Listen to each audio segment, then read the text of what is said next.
A government shutdown seems imminent tonight. Find out how it could affect you. A new development on a recent Denton murder.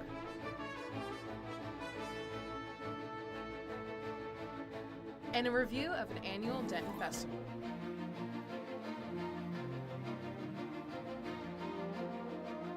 Broadcasting live from the University of North Texas, this is NTTV News at Noon.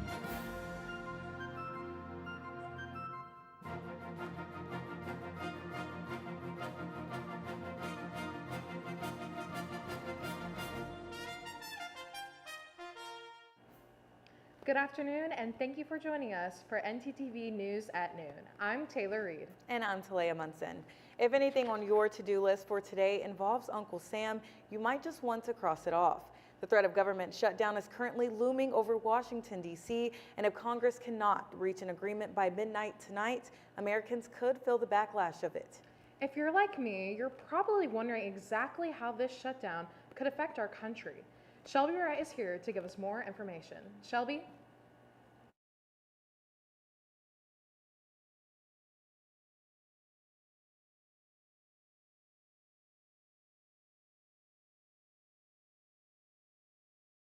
Thanks, guys. Part of the federal government could shut down, but what could it mean for the U.S. economy? CNN Amy Kiley is here to tell us more. Millions and millions of lives will be upended. The federal government could shut down tonight, and Americans could feel the impact. That's unless Congress reaches an agreement by midnight. I think we're headed to a shutdown because the Democrats won't do the right thing. Sticking points remain. Democrats want to undo recent Medicaid cuts and preserve certain Obamacare subsidies. They also want to make it harder for the president to cut funds Congress has approved. This relates to the well-being and the health of the American people. In a shutdown, non-essential federal employees face furloughs. For Americans, that might affect customer service, paperwork, national parks, food inspections, and more. The White House is even threatening to fire some workers. The federal workforce is already shrinking rapidly, down by 97,000 jobs. Social Security payments will continue, but the timing could be confusing. Today, an unrelated executive order is ending paper government checks. Meanwhile, a shutdown could cause travel delays. Planes will take off, but it's going to be a massive strain on the system. Some experts worry a government closure could hurt the economy. It also could delay the release of economic reports crucial to investors and the Federal Reserve. This will be a momentous week for the U.S. economy and the financial markets. I'm Amy Kiley reporting.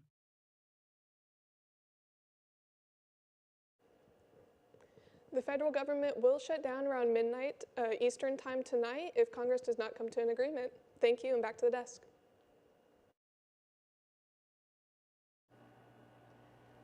A second victim has died today, almost a week after being shot in a Dallas U.S. Immigration and Customs Enforcement facility. According to reports, Miguel Garcia succumbed to his injuries sustained in the shooting after being removed from life support. The shooting happened in the early hours of September 24th. 2 ICE detainees were killed and 1 other was critically wounded. Norlin Guzman Fuentes, the first victim, died shortly after the shooting. No law enforcement officials were injured, though. Officials say the shooter, now identified as 29-year-old Joshua John, died of a self-inflicted gunshot wound. Officials recovered evidence that led them to believe John engaged a high-degree pre-attack plan from a nearby rooftop, targeting ICE agents and ICE personnel, and not intending to kill or harm the detainees. Authorities are still piecing together all of the details. For now, let's take a quick look at the weather with our weather anchor, Samaj Bell. Samaj? Recent storms has brought some cooler weather here to North Texas just in time for the opening of the state fair. We also got your 7-day forecast coming right up.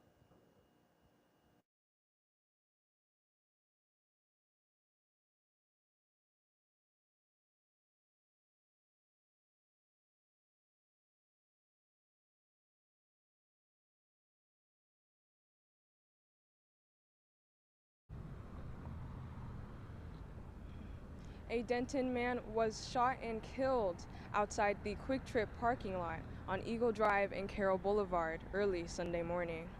The man has been identified as Luis Fernando Carranza, 24 years old. The incident was caused by a right-of-way issue. Police identified 26-year-old Alfred Lamont Jackson Jr. and 24-year-old Olivia Guster as suspects. The investigation determined that Jackson, Guster, Carranza, and Carranza's friend were disputing over a right-of-way issue, resulting in violence when Jackson hit Carranza's friend with a shovel, pointed a gun at both, proceeding to shoot Carranza in the chest. Guster assaulted Carranza and his friends with her fists. On Monday afternoon, both Guster and Jackson remain in Denton County Jail. His bail is set to $2 million, while hers is set to $1 million. That's all with NTTV Noon News. I'm Majay Moore. Back to y'all at the studio. Thank you for the update, MJ. President Trump announced a new tariff yesterday, and it could affect your movie watching ability. And a unique new art show premiered in Denton this month. We'll tell you all about it. Are you looking for a fun club with travel opportunities? Dive into the UNT Swim Club.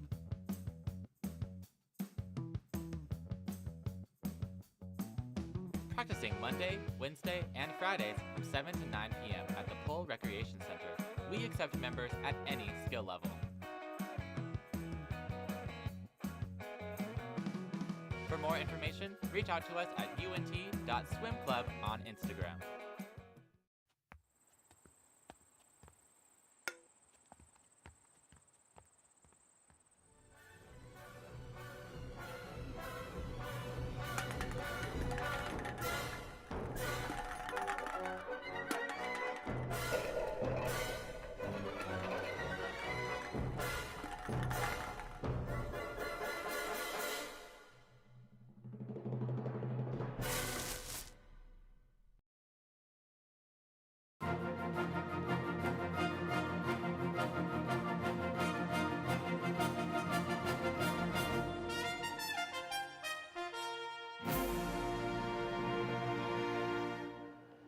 The Trump administration's tariffs are hitting the big screen.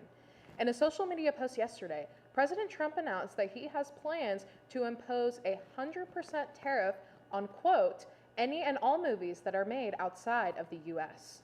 So far, there's no word on when or how this move will be enacted, but it would be the first time the president threatened to place a tariff on a service as opposed to a raw good. Earlier this year, Trump commented that other countries have offered tax incentives that have drawn filmmakers abroad, which he says has hurt the U.S., including California.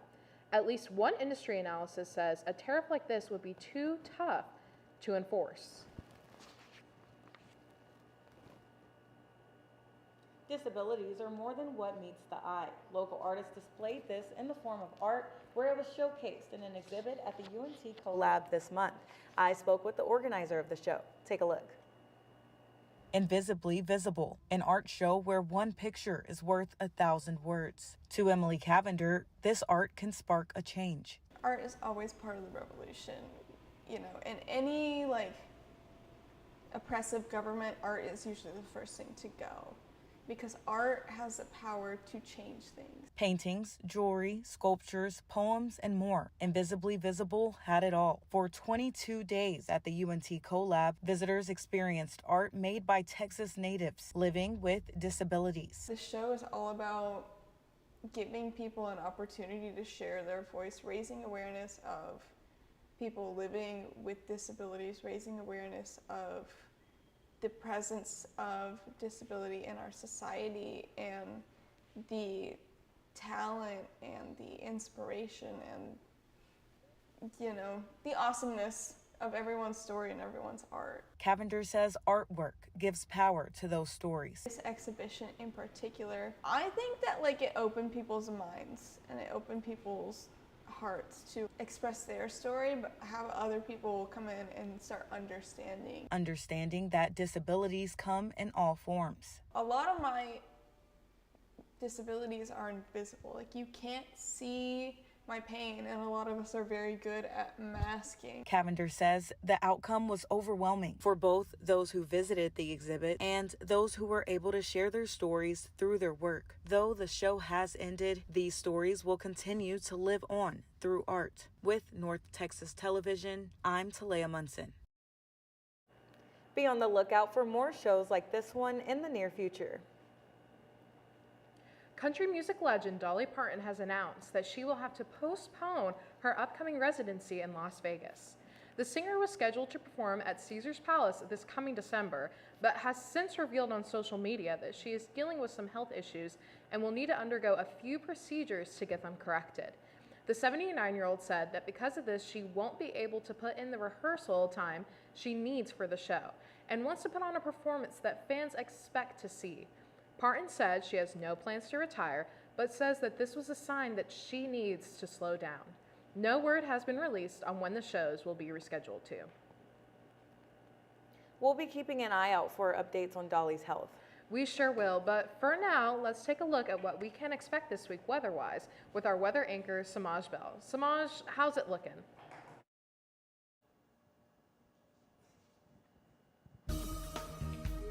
Well, we had storms come in earlier in the past week. It's going to be cooling down weather by a lot. The main thing you guys need to worry about is that look at this nice weather we have here today. Low to mid 80s today. And it's going to be increasing just a little bit overall. Look, we've got 80 in Gainesville, 81 in Sherman, 83 over in McKinney, and 84 in Dallas. And if we go over to the next screen here, look at that. 74 in Amarillo and 78 over in El Paso. These past few storms have been cooling temperatures down by a little bit, but it's not going to be in the 90s. So we can kiss 90s goodbye. It's gone. It's out. We're done with it. Thank goodness. And if we go over to the forecast, look at this. Look at the highs. Look at the highs. No 90s. We are completely done with the 90s for the rest of the foreseeable future, folks. So you're not going to, whenever you go outside, you're not going to be boiling your skin off. So we're going to be completely all right there. Look, and look at the lows too. Mid to upper 60s, but completely normal for this time of year. And with that, back to you at the desk. Thanks, Samaj. We're digging some of those temperatures over there. And with those fall temperatures rolling in this week, it's a perfect time to check out some local events. Caleb Quisenberry is here to tell us more. Caleb?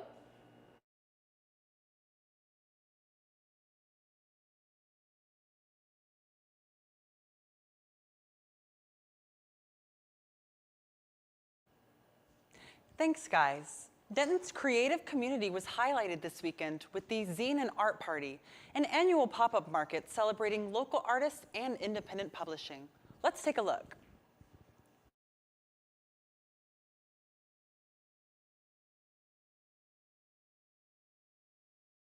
As a college town, Denton is known for its unique music and art scene, and a new event is bringing both together in one place.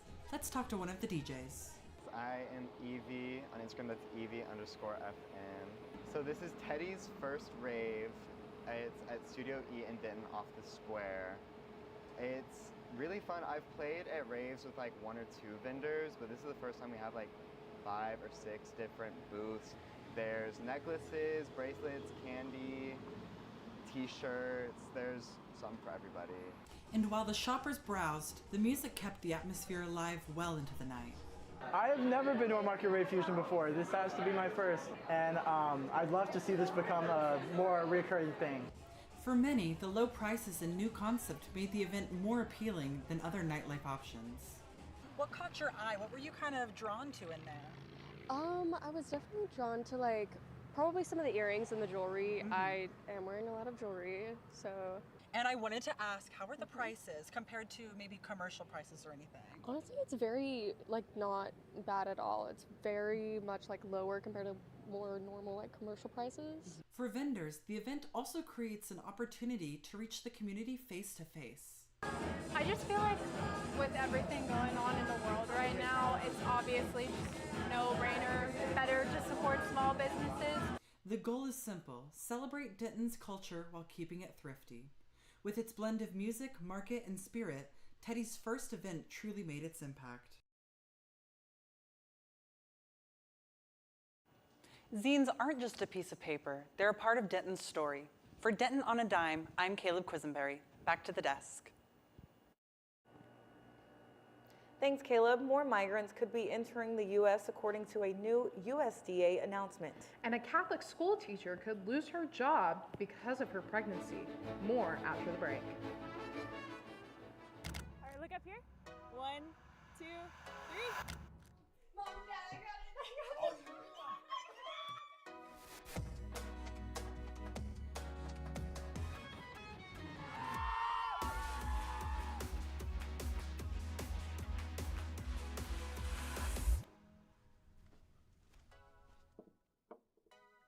You're right, Mom. I have. I use Flex to buy my favorite snacks. I use Flex to get me through my mornings. I use Flex at my favorite campus restaurants. I love how Flex is a cashless payment method and can be used at all campus dining venues. So, how do you use Flex?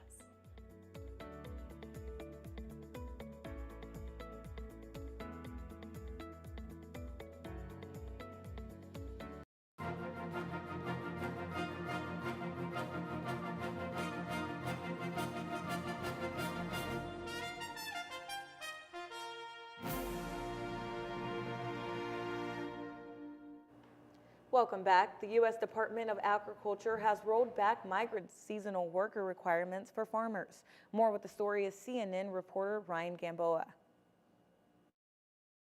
Mums and pumpkins means the season is coming to an end. We've got about 30 days left. And important decisions will need to be made. Earlier this month, we met Ivan and Victor.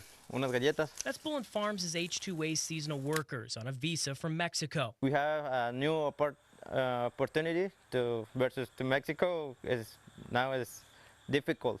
They're equal to about 4 people. But Steve Bullen says it costs him about $100,000 a year for Ivan and Victor to work on his farm. That's after attorney fees, boarding, and wages. It's been basically break even, and a lot of it is because labor costs. It is estimated that U.S. farm labor expenses this year will be over $54 billion.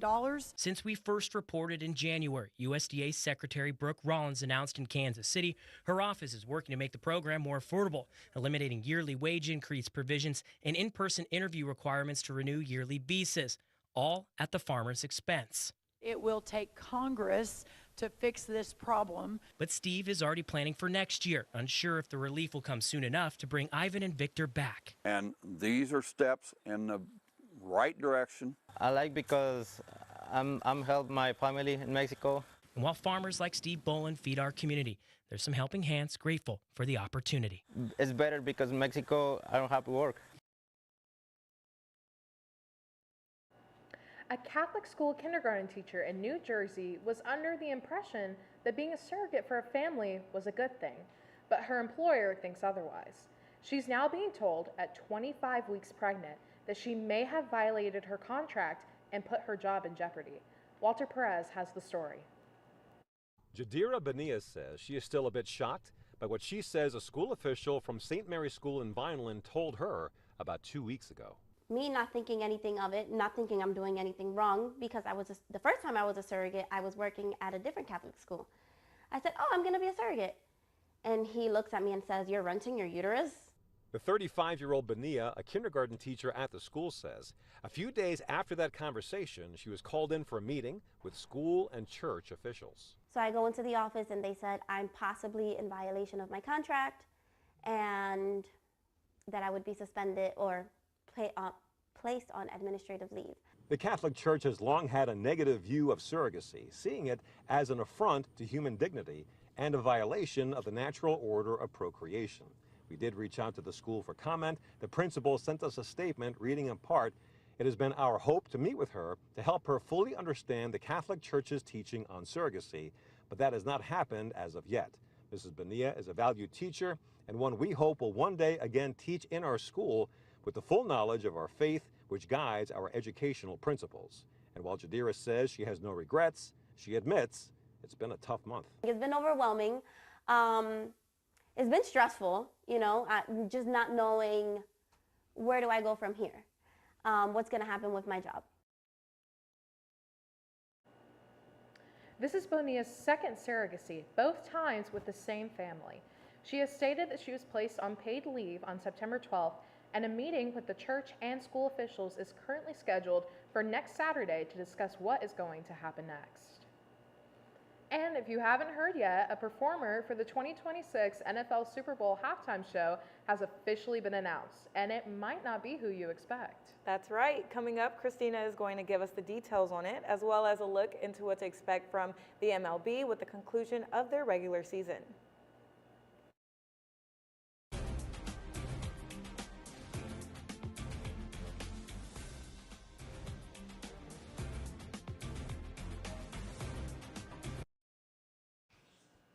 This weekend, the anticipated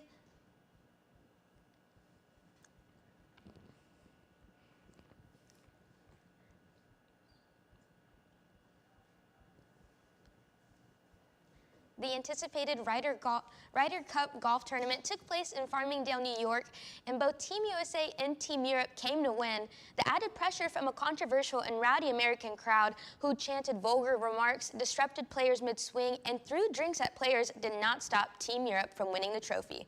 After the United States fought their hardest on Sunday to make an impressive comeback, earning 5 points in singles, it wasn't enough to outweigh their deficit over the first 2 days. The win came after Shane Lowry's birdie in the final hole to secure Team Europe. The final score ended up being 15-13, making it Europe's first win on American soil since 2012. The NFL has announced their Super Bowl 60 halftime performer will be Bad Bunny, and has sparked conversation with their announcement. The three-time Grammy winner has just come off his residency in Puerto Rico and is seemingly at a high in his career. He will make history as the first Super Bowl performer to have a show entirely in Spanish and being the first solo Latino male headliner. This comes after last year's performance with Kendrick Lamar, who angered conservative audiences with the political messages on systemic racism in the U.S. And we expect a similar concentration from Bad Bunny over his anger with the current administration and his emphasis on supporting Latino culture. The Super Bowl will air on February 8th, 2026, and we will see what he brings to the stage.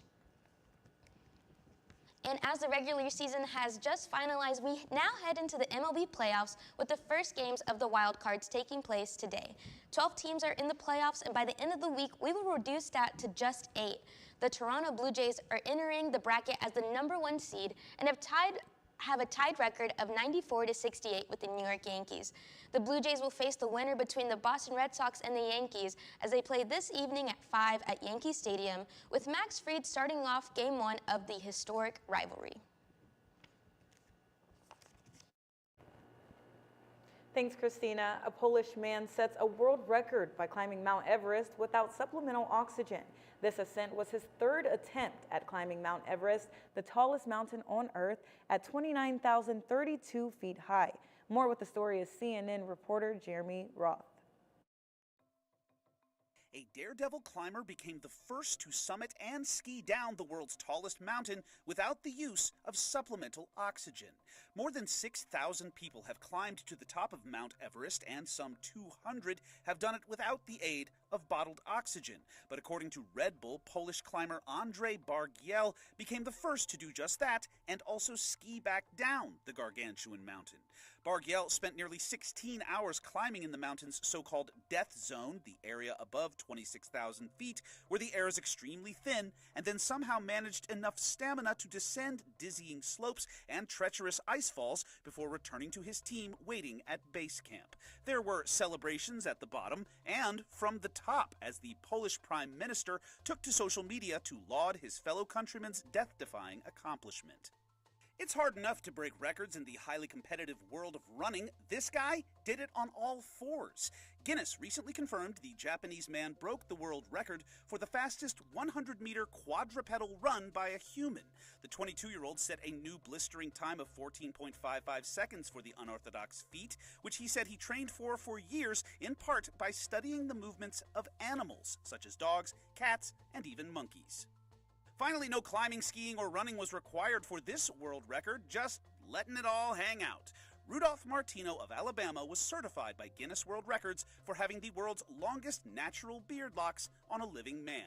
He's been growing these locks for more than 10 years, and they measure just over 3.5 feet. For Take a Look at This, I'm Jeremy Roth. Pretty crazy story we got going on there. Sometimes I feel like I need oxygen after hiking across campus for my classes. Yeah, that's a lot to digest, Taylor. I feel the same exact way. Thanks for watching NTTV News at Noon. Join us again tonight at 6 o'clock and tomorrow at noon here on North Texas Television.